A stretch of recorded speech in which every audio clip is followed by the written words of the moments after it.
overall, our findings are quite different to what's published already. And what we found is that I think 89%, if I remember correctly, had signed a consent form.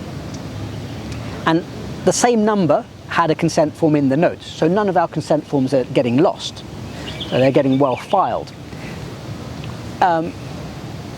However, there is also evidence of a process. So in the cases where there's no consent form, all but one of the patients out of 118 reported that someone had at least discussed something about the operation. So some form of consent process is actually happening in almost all our patients.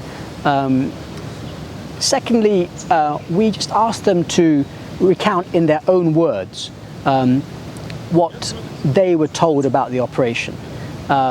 So we found that while the diagnosis and the procedure was quite frequently discussed, things like, actually let me rephrase that, diagnosis and procedure were quite frequently remembered to be discussed.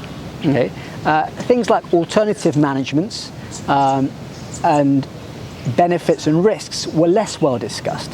However, when you ask that question slightly differently, so I think when we just asked them an open question and asked them to speak freely, if I remember correctly, 13% said alternatives were discussed. But then when we asked them the specific question, were any alternatives discussed with you, I think that number shot up to 79%. So it also depends on how you ask these questions. And then finally, we had a very large number saying that they are aware of their right to consent. But again, we asked them after they had consented. So had we asked them that question before they consented, maybe that number would have been lower. And we also had a high number of, I think it was in the 70s, high 70s, of people who said that they felt that they understood what was explained to them. And these figures are all generally higher than what's reported in the literature. So that either means that maybe we are doing consent better in Community Central than we think we are. Maybe we ask different questions compared to the other people, or maybe our patients just have less expectations from us. And I imagine it's a combination of all three.